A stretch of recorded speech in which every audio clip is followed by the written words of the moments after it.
Hello students. तो आज हम लोग आईसीएससी 10th मैथमेटिक्स का चैप्टर सिमिलर ट्रायंगल्स या सिमिलैरिटी बोल लो वो आज पढ़ेंगे इस लेक्चर में। ठीक है, देखो सबसे पहली चीज जो ट्रायंगल का ये टॉपिक है, सिमिलर ट्रायंगल्स कह लो या सिमिलैरिटी कह लो। ठीक, इसके पहले भी हम लोगों ने ट्रायंगल्स पढ़ा है। ट्रायंगल स्टार्ट किया था हमने बेसिक से, sum of all angles of a triangle is 180। उसके बाद फिर एंगल्स, तरह तरह के triangles based on side, based on angles, कौन कौन से ट्रायंगल होते हैं और बाकी बहुत कुछ हमने ट्रायंगल में पढ़ा। उसके बाद हमने ट्रायंगल का एक थोड़ा सा मेजर टॉपिक जो पढ़ा था लास्ट ईयर, उसका नाम था कॉन्ग्रुएंसी ऑफ ट्रायंगल्स। ठीक, तो सिमिलैरिटी में हमारा जो सबसे पहला टॉपिक है वो यही है कि सिमिलैरिटी और कॉन्ग्रुएंसी इन दोनों में रिलेशन क्या है। ठीक है, तो सिमिलैरिटी का क्या मतलब है और कॉन्ग्रुएंसी का क्या मतलब है, ये हमारा पहला टॉपिक इस चैप्टर का होगा। ठीक है, तो अगर हम पहले इन जनरल बात करते हैं, ट्रायंगल वगैरह छोड़ देते हैं फिलहाल, हम केवल दो टर्म्स की अगर बात करें, एक टर्म हमारा है कॉन्ग्रुएंट,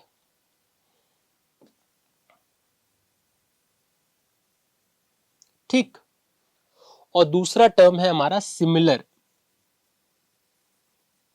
तो अभी हम खाली इन दो टर्म्स की बात करेंगे। तो देखो कॉन्ग्रुएंट भाई, अगर हम यहाँ पे ट्रायंगल वगैरह की बात नहीं कर रहे हैं, कोई भी शेप हो सकता है, पेंटागन हो सकता है, हेक्सागन हो सकता है, कोई बिल्डिंग हो सकती है, ठीक है, कुछ भी हो सकता है। तो सिमिलर का मतलब और कॉन्ग्रुएंट का मतलब यह है कि सिमिलर वर्ड का मतलब कि दो ऑब्जेक्ट अगर शेप में बिल्कुल एक जैसे दिखते हैं। फॉर एग्जाम्पल, जैसे गिफ्ट शॉप वगैरह पे हम जाते हैं तो आजकल वहां पे जैसे जो हिस्टोरिकल मॉन्यूमेंट्स हैं, लाइक ताजमहल हो गया, उसका मॉडल मिलता है। जो कार्स के अलग अलग मॉडल आते हैं, एसयूवीज आती हैं, उनके टॉय मॉडल्स मिलते हैं गिफ्ट शॉप पे। ठीक, तो अगर कोई मॉडल बिल्कुल वैसा ही डिजाइन है, डिट्टो 100% जैसा एक्चुअल स्ट्रक्चर है, ठीक है, तो उसको हम कहेंगे कि वो एक्चुअल स्ट्रक्चर और मॉडल आपस में सिमिलर है। हम कह सकते हैं model is similar to the actual structure या actual structure is similar to model. क्यों? क्योंकि उनका शेप एक जैसा है, साइज अलग अलग है। मॉडल तो काफी छोटा सा होगा और जो एक्चुअल स्ट्रक्चर होगा बड़ा होगा काफी। मॉन्यूमेंट है, कार है, तो काफी साइज का बड़ा होगा। ठीक है, तो इसका मतलब यह है कि सिमिलर वर्ड का मतलब होता है कि दो ऑब्जेक्ट जिनका शेप एग्जैक्टली एक जैसा हो, उसको हम सिमिलैरिटी बोलते हैं। ये बात समझ में आ गई? तो सिमिलर टर्म का मतलब हुआ having same shape, that's it. Size से हमें कोई मतलब नहीं, और जिससे हमें कोई मतलब नहीं उसकी हम बात ही नहीं करेंगे। तो कई सारी बुक्स में ये लिखा होता है सिमिलर का मतलब होता है कि शेप का सेम होना, साइज का डिफरेंट होना, ऐसा कुछ नहीं है। देखो, जो चीज डिफरेंट है या अलग अलग होनी चाहिए, नहीं होनी चाहिए, उसको हम क्यों लेके आएंगे बीच में, उसकी बात ही क्यों करेंगे। ठीक है, तो शेप सेम हो ना हो कोई फर्क ही नहीं पड़ता। तो अगर दो फिगर हैं जिनका शेप एक जैसा है और साइज भी एक जैसा है तो वो सिमिलर है, क्योंकि हमें तो शेप से मतलब है। जैसे ही शेप एक जैसा हुआ, फिगर सिमिलर हो गए। ठीक है, तो सिमिलैरिटी टर्म का या सिमिलर टर्म का मतलब ये है दो शेप या दो फिगर, अब वो 2D फिगर दोनों हो सकते हैं, दोनों 3D हो सकते हैं, दोनों सिमिलर तब होंगे जब उनका शेप एग्जैक्टली एक जैसा होगा। साइज से हमें कोई लेना देना नहीं है। ठीक है, तो दो object having exactly same shape are known as similar figures या सिमिलर ऑब्जेक्ट। ठीक है, अब कॉन्ग्रुएंसी क्या होता है? तो देखो, कॉन्ग्रुएंसी वर्ड का मतलब होता है कि दो रिस्पेक्ट में सेम होना। मतलब अगर दो ऑब्जेक्ट का शेप और साइज दोनों एग्जैक्टली सेम है, दैट मींस दो पैरामीटर्स पे अगर ऑब्जेक्ट बिल्कुल सेम दिखता है। पहला पैरामीटर क्या है? उनका सेम शेप है, प्लस साथ ही साथ दूसरा पैरामीटर क्या है कि उनका सेम साइज भी है। ठीक है, तो दैट मींस कॉन्ग्रुएंट फिगर क्या होते हैं? टू और more figure having same shape and same size. अगर उसका शेप और साइज दोनों एक जैसा है तब वो फिगर कॉन्ग्रुएंट है। और अगर उनका केवल शेप एक जैसा है, साइज की बात ही नहीं करेंगे, तब वो फिगर आपस में सिमिलर है। ठीक है, तो हमारा जो पहला टॉपिक था वो यही था कि ये दो टर्म्स हैं, सिमिलर एंड कॉन्ग्रुएंट, इनका मतलब क्या है। तो कॉन्ग्रुएंट मतलब समझ में आ गया कि एक मॉडल है और दूसरा एक और मॉडल है, बिल्कुल डिट्टो सेम है दोनों, शेप भी एक ही है जैसा, साइज भी एक जैसा है। या मान लेते हैं कार है, स्कॉर्पियो फॉर एग्जांपल एक एसयूवी है और एक बगल में और स्कॉर्पियो खड़ी है, बिल्कुल सेम मॉडल, सब कुछ सेम, तो इसका मतलब दोनों क्या है आपस में कॉन्ग्रुएंट भी होंगे क्योंकि उनका शेप और साइज दोनों एक जैसा है। ठीक है, तो two object having same shape and size are known as congruent objects and having same shape are known as similar. ठीक है, एक यहां पे डाउट तुरंत हम क्लियर कर दे रहे हैं, ये बहुत कॉमन डाउट है, कई लोग ऐसा कहते हैं कि सिमिलर का मतलब होता है साइज का अलग होना जरूरी है, ऐसा बिल्कुल नहीं है। इसका मतलब अगर तुमसे ये पूछा जाए कि are congruent figures also similar, तो इसका आंसर ट्रू होगा। जो फिगर कॉन्ग्रुएंट है, जिनका शेप और साइज एक जैसा है, वो डेफिनेटली साथ ही साथ सिमिलर भी है। ठीक है, तो अगर तुमसे पूछा जाए यस और नो, ट्रू और फॉल्स, कि आर सिमिलर फिगर कॉन्ग्रुएंट, तो इसका आंसर होगा yes, similar figure are congruent, sorry congruent figure are similar.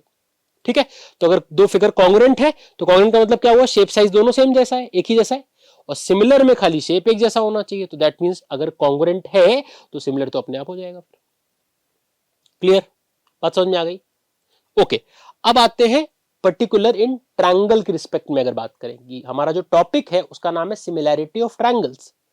तो अगर हम पर्टिकुलर एकदम एग्जैक्टली ट्रायंगल के रिस्पेक्ट में बात करें तो वहां पे क्या होता है सिमिलैरिटी, बात तो क्लियर है कि दो ऐसे ट्रायंगल जिनका शेप एक जैसा हो बिल्कुल। इसका मतलब अगर हम एक इक्विलेटरल ट्रायंगल लें इतना छोटा सा और एक दूसरा इक्विलेटरल ट्रायंगल लें इतना बड़ा सा, ठीक है, अब वो दोनों इक्विलेटरल है, उसके एंगल 60 है, तो 100% श्योर कि उनका शेप एक जैसा होगा। अब उनका अगर शेप एक जैसा है तो दैट मींस वो दोनों आपस में सिमिलर हो गए। साइज अलग अलग है, कितना छोटा है कितना बड़ा है, ठीक है, तो दैट मींस दो ऐसे ट्रायंगल जिनका एग्जैक्टली सेम शेप हो वो सिमिलर हो जाएंगे। ठीक है, अब जैसे हमने कॉन्ग्रुएंसी की बात करी थी, तो कॉन्ग्रुएंसी में 5 क्राइटेरियाज होती थी कि अगर हमने इनको इक्वल कर दिया और इस ऑर्डर में कर दिया, मतलब हमने दो एंगल इक्वल कर दिए फिर एक साइड इक्वल कर दी, तो एंगल एंगल साइड से कॉन्ग्रुएंट हो गई चीजें। ठीक है, ऐसी 5 क्राइटेरिया पढ़ी थी, angle angle side, angle angle sorry angle side angle, RHS पढ़ा था, उसके बाद एसएएस पढ़ा था, एसएसएस पढ़ा था, तो 5 क्राइटेरिया थी। ठीक है, उसी तरह से सिमिलैरिटी में भी क्राइटेरियाज हैं कि ऐसा क्या इक्वल कर दिया जाए, ठीक है, या किस ऑर्डर में भी शायद हो सकता है कर दिया जाए जिससे कि दो फिगर एग्जैक्टली आपस में सिमिलर हो जाए। ठीक, तो 3 क्राइटेरिया सिमिलैरिटी में एग्जिस्ट करती है, सिमिलैरिटी ऑफ ट्रायंगल में 3 डिफरेंट क्राइटेरियाज है। सबसे पहली जो क्राइटेरिया है उसका नाम है एंगल एंगल सिमिलैरिटी। हमारी पहली क्राइटेरिया है एंगल एंगल सिमिलैरिटी। ठीक है, अच्छा इसको मैंने पहला क्यों बोला सबसे पहले, बिकॉज अभी तक अगर टिल डेट जितने क्वेश्चन आईसीएससी बोर्ड में आए हैं, एमसीक्यू वगैरह छोड़ देते हैं, प्रॉपर जो 3 मार्क के 4 मार्क के क्वेश्चन आए हैं सारे ही एंगल एंगल सिमिलैरिटी पे पूछे गए हैं, तो ये हमारा सबसे मेन क्राइटेरिया है। ठीक है, क्राइटेरिया का नाम क्या है, एंगल एंगल सिमिलैरिटी। अब नाम से समझ में आ रहा है, एंगल एंगल मतलब कि अगर दो ट्रायंगल है, एक ये इधर ट्रायंगल है एक ट्रायंगल इधर है, अगर हमने उन दोनों ट्रायंगल के दो एंगल्स इक्वल कर दिए तो वो दोनों ट्रायंगल आपस में सिमिलर हो जाएंगे। ठीक है, अच्छा कई सारी बुक में साथ में ये भी लिखा होता है और ऑब्वियस सी बात है, अंडरस्टूड है कि एंगल एंगल सिमिलैरिटी को हम लोग एंगल एंगल एंगल भी बोल सकते हैं। मतलब जो डबल ए सिमिलैरिटी है, एंगल एंगल सिमिलैरिटी, इसको ट्रिपल ए मतलब एंगल एंगल एंगल भी बोला जा सकता है।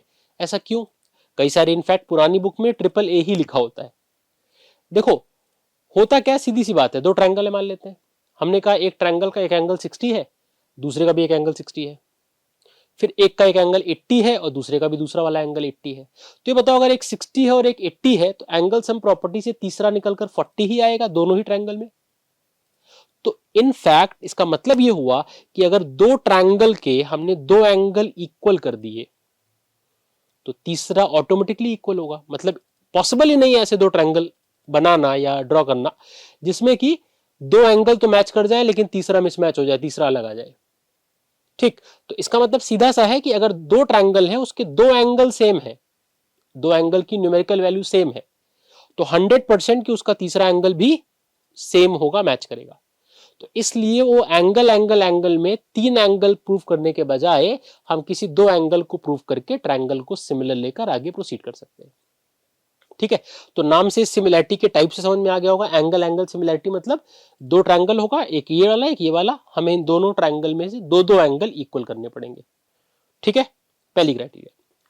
दूसरी क्राइटेरिया, और बोर्ड में मैंने बताया आज तक जितने क्वेश्चंस आए हैं वो सारे एंगल एंगल से आए हैं। इनफैक्ट मार्केट में कुछ ऐसी बुक्स भी हैं जिसमें और क्राइटेरिया दी ही नहीं है, आईसीएससी में सिर्फ एक ही क्राइटेरिया दी है, वो है एंगल एंगल सिमिलैरिटी। ठीक, इसके बाद अगली जो क्राइटेरिया है वो है एसएएस। अब ये नाम समझ में आ रहा है, एसएएस मतलब साइड एंगल साइड। ठीक है, और इसके बाद जो तीसरी क्राइटेरिया दी है वो है एसएसएस। ठीक है, इसका मतलब angle angle, side angle side और साइड साइड साइड, ये तीन क्राइटेरिया टोटल सिमिलैरिटी में एग्जिस्ट करती है। लेकिन हमारा स्टार्टिंग में पढ़ेंगे सारे हम लोग, लेकिन स्टार्टिंग में ज्यादा फोकस हम जिस पे करेंगे वो फर्स्ट क्राइटेरिया पे करेंगे, एंगल एंगल पे। बहुत इजी है, वो नाम से समझ में आ रहा है कि हमें दो एंगल इक्वल करने पड़ेंगे, तो हमारा काम दो एंगल इक्वल करके हो जाएगा। ठीक है, तो दो एंगल इक्वल करेंगे तो अपने आप को एंगल एंगल सिमिलर होकर आगे प्रोसीड कर सकते हैं। ठीक, अब नेक्स्ट बात ये आती है कि जैसे हमने जूनियर क्लास में पढ़ा था, याद है, कॉन्ग्रेंसी पढ़ी थी, तो दो ट्रायंगल जब कॉन्ग्रेंट हो जाते थे उसके बाद एक टूल मिलता था, फिर आगे कुछ भी पूछे हम कहते थे सीपीसीटी, बिना देखे। कुछ बच्चे पढ़ते भी नहीं थे कि पूछ क्या रहा है। एक बार कॉन्ग्रेंट कर दिया ट्रायंगल तो उसके बाद चाहे वो जो भी पूछ ले सबका आंसर सीपीसीटी। ठीक है, क्या होता है CPCT? Corresponding part of congruent triangles.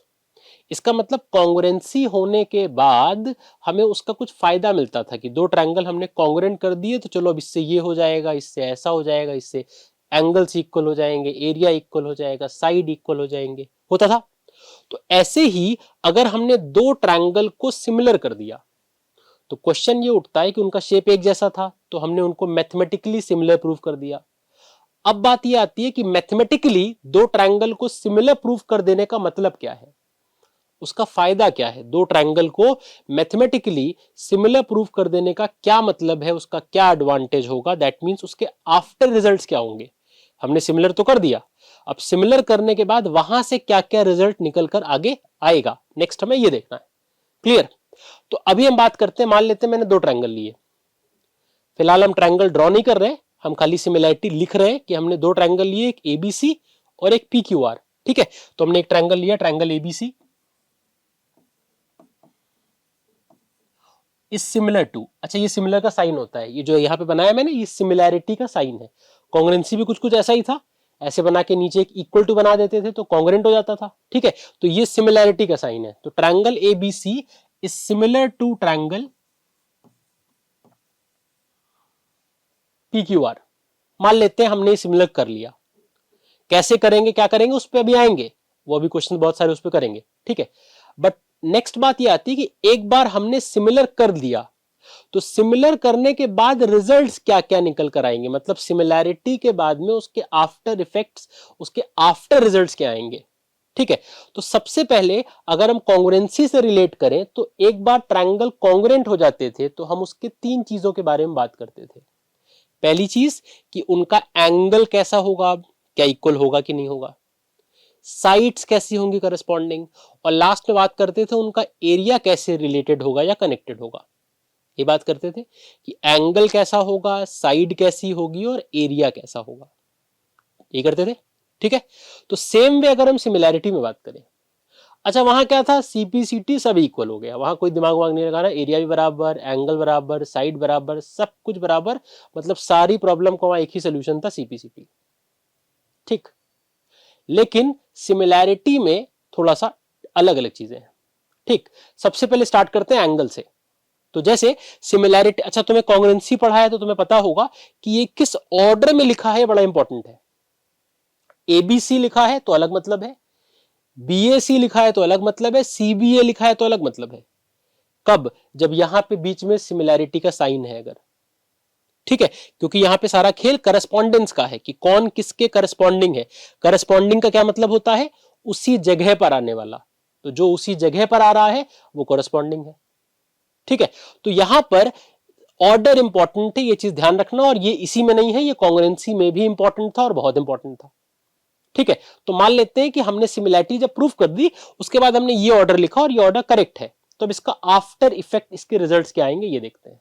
तो रिजल्ट क्या आएगा, सबसे पहला रिजल्ट आएगा कि इसके एंगल जो करस्पॉन्डिंग है वो इक्वल हो जाएंगे। मतलब ए एंगल है, अच्छा ए की जगह पर यहां क्या है, पी है, तो इसका मतलब एंगल ए हमारा इक्वल हो जाएगा एंगल पी के। बात समझ में आई? ठीक, उसके बाद बी है, बी के जगह पर यहां क्या है, क्यू है, तो एंगल बी जो है वो किसके इक्वल हो जाएगा, एंगल क्यू के। और उसके बाद सी के जगह पर यहां क्या है, आर है, तो एंगल सी किसके इक्वल हो जाएगा, एंगल आर के। दैट मीन्स सबसे पहला रिजल्ट आता है निकलकर कि two similar triangles are equiangular, मतलब उसके जो करस्पॉन्डिंग एंगल्स है, इधर लिखते जाते result, corresponding angles are equal, ये पहला रिजल्ट है। ठीक है, कोरस्पॉन्डिंग, कोरस्पॉन्डिंग का मतलब क्या होता है, कोरस्पॉन्डिंग का मतलब होता है सेम जगह पर आने वाला, या same rank, same position, same level पे आने वाला। Corresponding angles are equal. ठीक, अब कोरस्पॉन्डिंग एंगल कैसे, देखो जहां पर ए है उसी जगह पर यहां पी है और बीच में सिमिलरिटी का साइन लगा हुआ है, तो एंगल ए एंगल पी के बराबर होगा, एंगल बी एंगल क्यू के बराबर होगा, और एंगल सी एंगल आर के बराबर होगा। ये रिजल्ट आया, पहला रिजल्ट। एंगल को लेकर सिमिलरिटी का क्या रिजल्ट है कि एंगल्स इक्वल हो जाते हैं सिमिलर होने के बाद। क्लियर? नेक्स्ट आते हैं साइड पर। अच्छा, एंगल तो वहां भी इक्वल होते थे कॉन्ग्रुएंसी में, रिलेट करते हुए चल रहे हैं बिकॉज उससे कनेक्टेड टॉपिक है, थोड़ा बहुत कभी कभी यूज भी हो जाएगी कॉन्ग्रुएंसी में। ठीक है, तो एंगल वहां भी इक्वल थे, एंगल यहां भी इक्वल है। नेक्स्ट आते हैं साइड्स के बारे में बात करते हैं। अब ये तो तुम्हें खुद ही समझ में आ रहा होगा कि एक मॉडल है बोलेरो का मान लेते हैं और एक एक्चुअल वो गाड़ी है, तो साइज तो बहुत डिफरेंस है। मॉडल डिजाइन एकदम परफेक्टली उसकी तरह किया गया है, शेप एकदम सेम है, तो सिमिलर तो है, लेकिन साइज अलग अलग होगा। ठीक है, और जो साइड होती है ट्रायंगल की, वो साइज ही तो रिप्रेजेंट करेगी। ट्रायंगल की साइड बढ़ा दो तो साइज बढ़ जाएगा ट्रायंगल का। तो दैट मींस इसके जो करस्पॉन्डिंग साइड्स होते हैं वो इक्वल नहीं होंगे। ठीक है, वो प्रोपोर्शनल होंगे। तो एंगल तो इक्वल है लेकिन करस्पॉन्डिंग साइड्स आर प्रोपोर्शनल। अब प्रपोर्शन क्या होता है, प्रपोर्शन का मतलब होता है सेम रेशियो में होना। इसका मतलब करस्पॉन्डिंग साइड का रेशियो सेम होगा। अब इसको समझते हैं मतलब क्या है। देखो, कोरस्पॉन्डिंग साइड्स आर प्रपोर्शनल, मतलब जैसे यहां पर एक साइड ए बी है, उसी जगह पर यहां पी क्यू है, तो हमने क्या लिखा, हमने लिखा A B upon P Q. क्यों? क्योंकि जहां पर ए बी है वहीं पे पी क्यू है। ठीक, इसके बाद नेक्स्ट है बीसी। अच्छा, बीसी कहां है, सेकंड और थर्ड पोजीशन पे। बीसी की जगह यहां क्या है, क्यू आर, तो इसका तो हमने क्या लिखा, equal to BC upon Q R. ठीक है, उसके बाद क्या बचा, ए सी, तो फिर हमने यहां पे क्या लिखा, ए सी अपॉन, यहां पे क्या है, पी आर है। तो देखो, A B upon P Q, क्योंकि जहां पर ए बी है वहीं पर पी क्यू है, equal to BC upon Q R, क्योंकि जहां पे बीसी है वहीं पे क्यू आर है, और equals to AC upon P R, क्योंकि जहां पर एसी है वहीं पे पी आर है। क्लियर? तो ये है कि उनका रेशियो सेम है, साइड इक्वल नहीं है, साइड प्रोपोर्शनल है। प्रोपोर्शन का मतलब क्या होता है, रेशियो सेम होना। ठीक है, तो अभी यहां पर एक बहुत इंपॉर्टेंट पॉइंट यहां पे समझना है, याद रखना है कि जब हम ये प्रपोर्शन लिखते हैं, मतलब रेशियोज को लिखते हैं तीन, तो एक कंडीशन फॉलो करनी है कि हमें डिसाइड करना पड़ेगा कि हम न्यूमरेटर में किस ट्रायंगल की साइड लिखने जा रहे हैं, और डिनोमिनेटर में किस ट्रायंगल की साइड्स लिखने जा रहे हैं। एक बार तुमने फर्स्ट वाले फ्रैक्शन में एबीसी की साइड न्यूमरेटर में लिख दी और पीक्यूआर की साइड डिनोमिनेटर में लिख दी।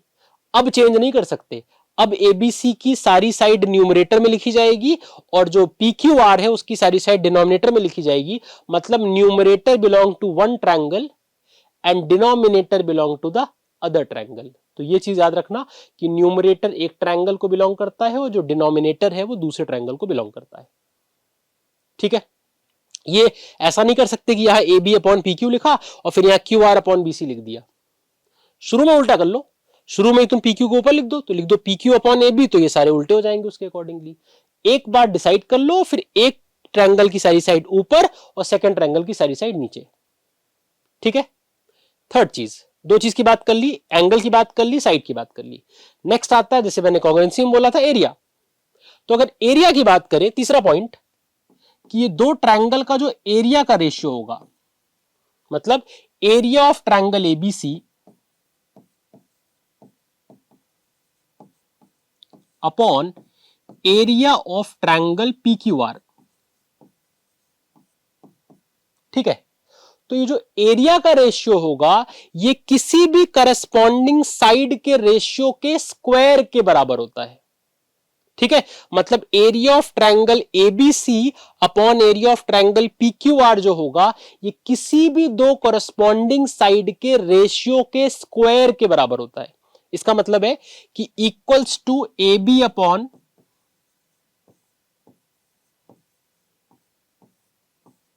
पी क्यू का whole square equals to B C upon